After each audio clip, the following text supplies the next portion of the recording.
What's up, YouTube? Today we're working on a 2005 Ford F-150.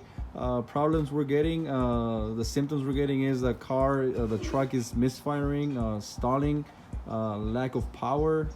It doesn't feel like a normal strong truck like it should be. So we have the check engine light on. In this case, I'm going to be using this OBD reader, where I'm going to put a link down below in the description where you can buy one. The price is really good on it, and this device works super good. You can read codes, you can erase codes. It's a really good device. It's a great deal. So first thing first, put it on the on position.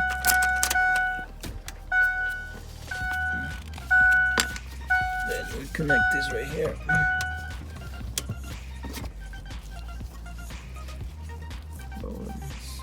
Big enough screen with color, that's good. So we're going to click diagnose. Alright, we're gonna click read codes. And there we have 3 codes. P0021, P0022, and P0171. In this case, we're going to be replacing the VCT Solenoid. Let me show you which these 2 codes are especially for that one. But yeah, before we do anything, guys, it's always best to disconnect the battery. So you can just disconnect the positive cable, this guy right here, with a 8mm socket. Maybe yours is different. So the way to replace this solenoid, well, is pretty easy. Just open the hood, and we're going to remove this bolt right here with a 10mm socket. I'm gonna give the camera to my handyman.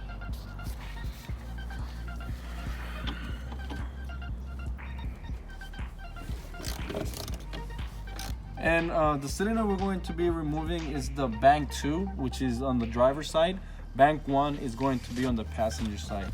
So yeah, right now we're going to do only the bank 2. After removing that bolt, you can already move this part out. It should come out. Just put it on the side anywhere.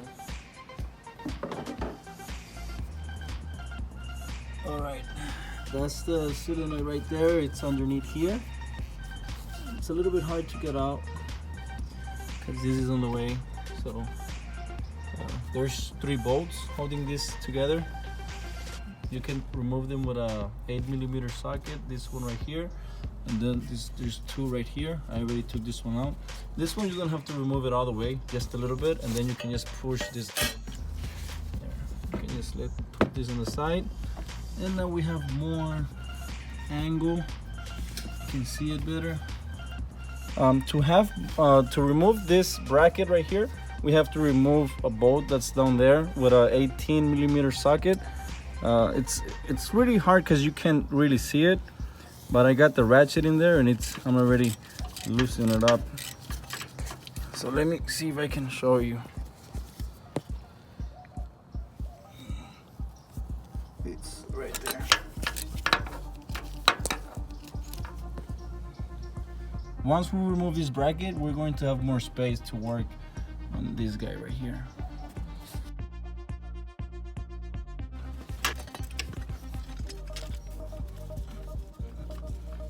Man, this is a long bolt.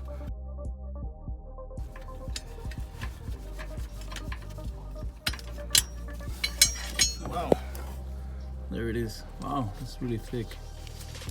And I used a 18mm socket with a small extension and a 3/8 ratchet. So this is already loose. Wait a minute.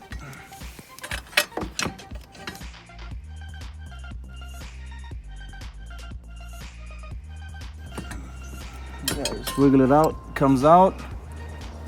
Put it on the side. Alright guys, now we can see everything. To remove this guy right here, just use your fingers, push and pull out, easy. You can remove it. Now to remove this seal right here, it's a little bit tough. You can use a flathead screwdriver and a hammer. Just put it right here and keep hitting with a hammer, this part gets there pretty, I mean, because time passes, it gets really hard to get out. But you can manage with a flathead screwdriver and a hammer. Just hit it slowly, watch out, don't break anything, and don't make anything fall inside, because it's going to be a pain to remove later. So I'm going to show you how I'm going to get it out with a flathead screwdriver and a hammer. All right, so there it is. I'm going to try with the flathead.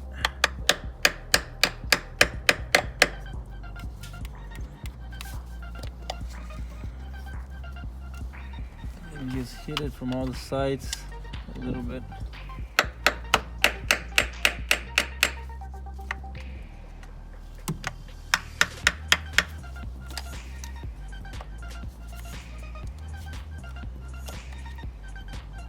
Okay, it's coming out a little bit.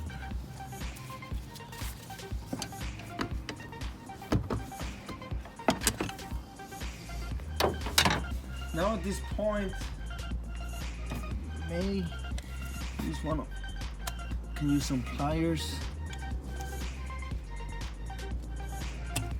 There, came out. By the way, guys, I'm going to put a link down below where you can buy the solenoid and also where you can buy the seals. So there it is. I mean, it wasn't too hard for this one.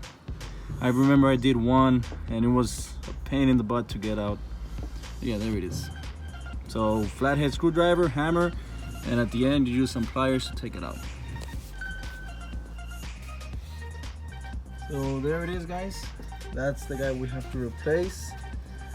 We have to remove it with a 25. Let me see, this guy right here, T25.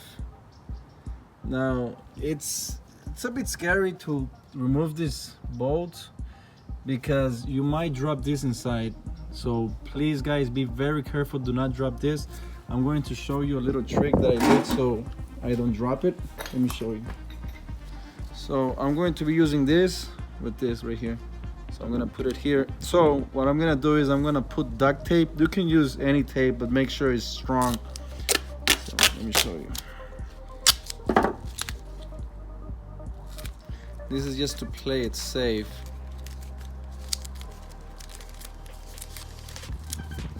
I know it looks bad, but better safe than sorry.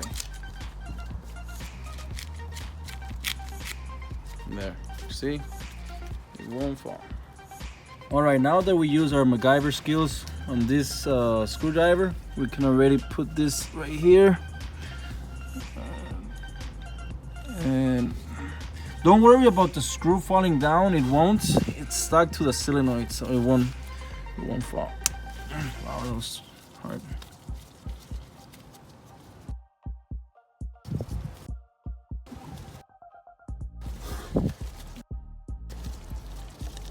So I'm guessing right there. Now you can just wiggle a little bit and pull out. Yay. There it is. There's the bad boy. So this is the part we're going to replace. Oh, it's still warm. Okay. Okay, that's the bad part. And this is going to be the new part. Like I said before, I'm going to put a link down below where you can buy it just in case you need to buy it. And now we just follow the same instructions backwards. We're going to put this there. And like I said, look, this, it won't fall. It's there pretty good. All right, now let's put this guy.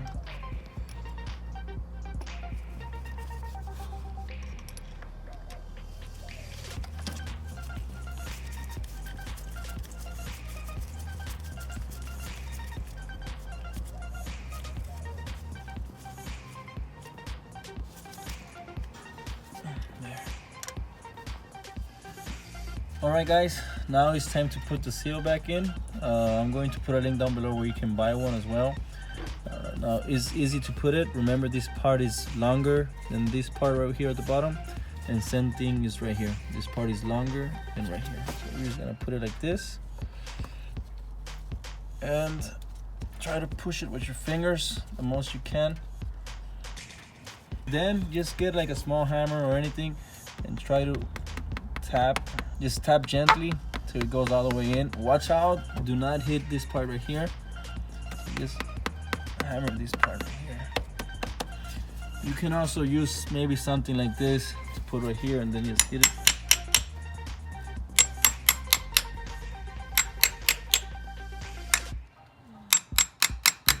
Yeah, it's going in. Make sure you put it all the way in, because if you don't, there can be oil coming out. All right, we finished with that. Now just plug it back until it makes the clicking sound. They're pretty good. Now what you have to do is just pretty much do everything you saw in the video backwards. You have to put the bracket back on, and remember to put this back on with the 3 screws, and we go from there. I'll show you once it's finished. All right guys, everything is done. We put everything back on. Remember to install the battery back. That's it. We're gonna take it for a spin and see how it goes. So all right guys, I turn on the truck, check engine is off, no more misfire, no more rough idle, and as you can see, I mean, there's power to the truck. Go a little bit slower. Hold on, stop sign. But yeah, I mean, like I said, it was misfiring really bad, and it's driving good. See, I'm hitting the gas pedal, and there's power to it. That's good. So, all right, guys, thanks for watching this video. I really hope it helped you in any way. I'm going to leave links down below, like I said, where you can buy the solenoid and also the seals. Thanks for watching. Please give a big thumbs up to this video, subscribe to my channel, share this video, and thanks as always. Peace.